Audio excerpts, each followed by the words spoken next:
கவலை இல்லாம colour print பண்ணுங்க, அதுவும் மிக குறைஞ்ச விலையில. Epson eco tank printers. இது வெறும் ஃபேபுலஸ் இல்ல, இது டோட்டலி பிரிண்டபிளஸ். இது போராட்டம், மக்கள் நலன் காட்டும் போராட்டம். ஆர்ப்பாட்டம், இது ஆர்ப்பாட்டம். நிம்மதி இல்லை, நிம்மதி இல்லை. மக்கள் விரோத ஸ்டாலின் ஆட்சி. பெண்களுக்கு நிம்மதி இல்லை. பாழாகுது, பாழாகுது. கண்டிக்கிறோம், கண்டிக்கிறோம். பெண்களின் நலனை காக்க தவறு செய்யும் ஸ்டாலின் அரசை கண்டிக்கிறோம். பாதுகாப்பு வேண்டும், பாதுகாப்பு வேண்டும். பெண்களுக்கும் மாணவிகளுக்கும் பாதுகாப்பு. திறனற்ற திமுக ஆட்சியிலே சிறுமி முதல் முதியவர் வரை பாதுகாப்பில்லை. கேட்கலையா, கேட்கலையா? பெண்களின் கதறல் சத்தம் கேட்கலையா? சிறையிலிடு, சிறையிலிடு. காமூர்களை சிறையிலிடு. கண்டிக்கிறோம். 1000 கோடிக்கு போதைப் பொருள் கைப்பற்றப்பட்டது. 2000 கோடிக்கு போதைப் பொருட்கள் கைப்பற்றப்பட்டன. ஆட்சிக்கு வந்து 3 ஆண்டு காலத்தில் 3000 கோடி ரூபாய்க்கு போதை மாத்திரை வித்திருக்கிறார். நான் சொல்லல, பத்திரிகைகளிலும் ஊடகங்களிலும் சொல்லப்பட்டது. மத்திய காவல்படை கைது செய்திருக்கிறது. ராமநாதபுரத்தை சேர்ந்த ஜாபர் ஷெரீப் என்கின்ற ஒரு நபர் திமுக ஆட்சிக்கு வந்த 3 ஆண்டு காலத்திலே மட்டும் 3000 கோடி ரூபாய் மதிப்புள்ள போதைப் பொருட்களை விற்றிருக்கிறார். விற்பனை செய்தது மட்டும் அப்படின்னா என்ன அர்த்தம்? லட்சக்கணக்கான நம்ம வீட்டின் இளைஞர்களை, பிள்ளைகளை சீரழித்திருக்கிறது. 3000 கோடி என்றால் என்ன? எவ்வளவு போதை மாத்திரை, எவ்வளவு கஞ்சா, எவ்வளவு பேர் வாங்கி சாப்பிட்டுருப்பான், எவ்வளவு பேர் சீரழிந்திருப்பாங்க தமிழ்நாட்டில். அந்த ஜாபர் ஷெரீப் யார்? நான் சொல்ல, எல்லா ஊடகமும் சொல்லிச்சு. யார் அவரு? திமுகவுடைய நிர்வாகி, திமுகவுடைய வர்த்தக அணியினுடைய வெளிமாநில வெளிநாட்டு வாழ் மக்களுடைய திமுக அணியினுடைய பொறுப்பாளர். திமுக உறுப்பினர் தானே? நீ நீக்கிட்டா குற்றம் நடைபெறும் போது அவர் யார்? எந்த கட்சியில் இருந்தார்? எந்த கட்சியின் உறுப்பினர்? திமுக தலைவர் ஸ்டாலின் தலைமையிலான திமுக உறுப்பினர். திமுக நிர்வாகி குடும்பத்தை சேர்ந்தவர்களுக்கு நிதியுதவி அளித்திருக்கிறார் சினிமா படம் எடுப்பதற்கு. அப்புறம் எப்படி பயப்படுவான்? கஞ்சா வைக்கிறோம் பயப்படுவான், அபின் வைக்கிறோம் பயப்படுவான். பயம் இல்ல, அச்சம் இல்ல. அதிகாரம் நமக்கு துணை இருக்கிறது. காவல்துறை கண்டுகொள்ளாமல் இருக்கிறது. அப்புறம் எப்படி? திமுகவுடைய பொறுப்பாளரே இருக்கிறாரு, முதலமைச்சர், காவல்துறை அமைச்சர். அப்புறம் எப்படி போலீசார் நடவடிக்கை எடுப்பாங்க? அப்புறம் கற்பழிப்பு சம்பவம் நடக்காம என்ன நடக்கும்? எங்கே பார்த்தாலும் இன்னைக்கு நாட்டில், தமிழ்நாட்டில் ஸ்டாலின் ஆட்சி செய்து கொண்டிருக்கின்ற நிர்வாகத்திறனற்ற முதலமைச்சர் ஆளுகின்ற இந்த தமிழ்நாட்டில் அரிசி கிடைக்குதோ இல்லையோ போவேணாம். இன்னைக்கே நீ பார்க்குற, நேற்று திண்டிவனத்தில் கைது செய்திருக்கிறாங்க 2 நபர்கள். தெரியுமா? கல்லூரி மாணவர்கள், பள்ளி மாணவர்களை குறிவைத்து அவர்களுக்கு கஞ்சா விற்பனை செய்த 2 பேர் கைது செய்யப்பட்டிருக்கிறார்கள். நேற்று யாருக்கு சப்ளை பண்றான், யாருக்கு விற்கிறான்? பள்ளி மாணவர்கள். உங்களுடைய பிள்ளைகளுக்கு, கல்லூரி மாணவ மாணவிகளுக்கு, உங்களுடைய பிள்ளைகளுக்கு குறிவைத்து கஞ்சா விற்பனை. 2 பேர் கைது. ஒரு மாதத்துக்கு முன்பு திண்டிவனம் காவல்துறையிலே ஒரு ரவுடி உள்ளே புகுந்து அடித்து காவல்துறை அலுவலகத்தை சூறையாடுகிறான், டேபிள் சேர உடைக்கிறான். என்னன்னு கேட்டா போலீஸே சொல்லிட்டு விளக்கம். நாங்க சொல்ல, பத்திரிகையில வந்தது. நான் சொன்னா ஏதோ நான் கதை கட்டுவேன். பத்திரிகையில போலீஸே தகவல் கொடுக்கிறது. என்ன காரணம் என்றால் அந்த ரவுடி கஞ்சா போதையில் இருந்தார், கஞ்சா விற்பனை செய்கிறவர் கஞ்சா போதையில் இருந்தார். அதனால் காவல் நிலையத்தை சூறையாடினார். காவல் நிலையத்துக்கே பாதுகாப்பு இல்லை.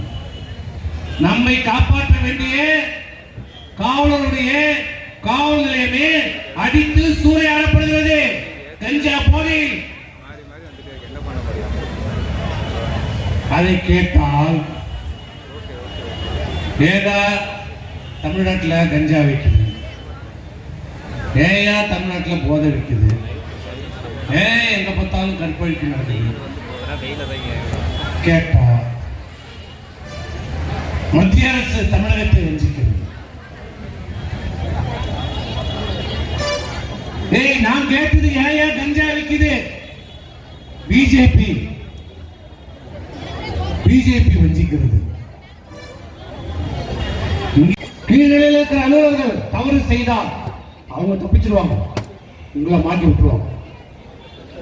பிஎல்ஏ சொல்றோம், ஆலைக்கு சொல்றோம், மணிகாருக்கு சொல்றோம், டாக்டருக்கு சொல்றோம், ஆடியோக்கு சொல்றோம். நீங்க ஜாக்கிரதையா இருங்க. உங்களுடைய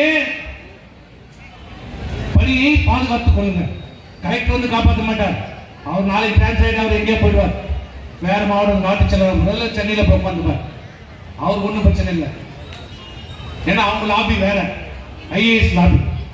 என்னதான் தப்பு பண்ணாலும், என்னதான் கொள்ளடிச்சாலும் அவங்க யாராவது ஜெயிலுக்கு போறாங்க பத்தியா? ஒரு அதிகாரி போக மாட்டோம். ஆனா இந்த மந்திரி கைது, அந்த எம்எல்ஏ கைது, இந்த எம்பி கைது, அந்த உதவுல யாரா? இந்த அதிகாரி தானே. அவங்க யாரா போறானா பத்தியா? போக மாட்டோம்.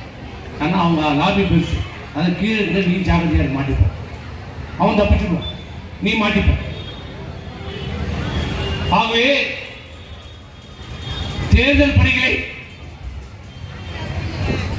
மாவட்ட தேர்தல் அதிகாரியாக இருக்கிற மாவட்ட ஆட்சித்தலைவர் நேர்மையாக நடத்தப்பட வேண்டும், உண்மையாக நடத்தப்பட வேண்டும் என்பதை நாங்கள் திரும்ப திரும்ப சொல்றோம்.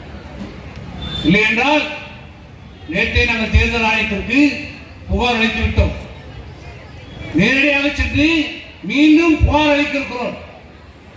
ஆகவே இங்க வருகின்ற நிர்வாகிகளுக்கு எல்லாம் சொல்றேன், நீங்கள் எச்சரிக்கையாக இருங்கள், உங்கள் பகுதியில் எச்சரிக்கையாக இருங்கள். இனிமேல் நடக்கிற பணிதான் முக்கியம். இப்பதான் எழுதுவாங்க, வந்து எழுதுவாங்க. இருக்கிறீங்களா, 2000 இருந்தீங்களா, 2005 இருந்தீங்களா, இவருக்கு இல்லையா, இல்லைன்னா இல்லை, அவ்வளவுதான். தயவு தாட்சியே கட்டணும். உங்களுடைய முன்னிலையில் தான் எழுத வேண்டும், உங்களுடைய முன்னிலையில் தான் வாக்காளர் பட்டியலை திருத்தம் செய்யப்பட வேண்டும், தயாரிக்க வேண்டும். உங்க சம்மதம் கிடையாது, உங்க முன்னிலை தான் பண்ணணும்.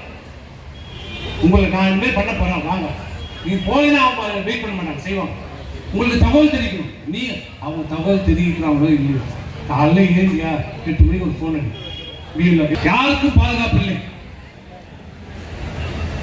பெண்களுக்கு குறிப்பாக, அதிலையும் பள்ளிகளுக்கு செல்கிற பெண்களுக்கு, மாணவிகளுக்கு பாதுகாப்பற்ற நிலைமை இன்னைக்கு தமிழகத்தில் நிலவு கொண்டிருக்கிறது.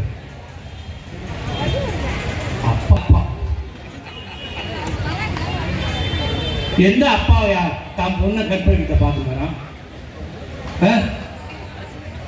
நல்ல அப்பா, அருமையான அப்பா. தினந்தோறும் கற்பழிப்பு, கொலை, கொள்ளை எல்லாம் நடக்குது. அவன் ஒரே நோக்கம், எது நடக்குதோ இல்லைங்க பொண்ணு நடக்குது. எல்லா துறையிலும் இன்னைக்கு லஞ்சம் தலைவிரித்து ஆடிக்கொண்டிருக்கிறது. அதிகாரிகள் இருந்து எல்லாம் சொல்லுவாங்க, சார் முடியல சார், முடியல சார், விட்டுறாதீங்க விட்டுறாதீங்க, முடியலன்றோம். ஒரே ஒரு உதாரணம், ஒரு துறை சொல்றேன், நான் கவனிச்ச துறையில தான் சொல்றேன்.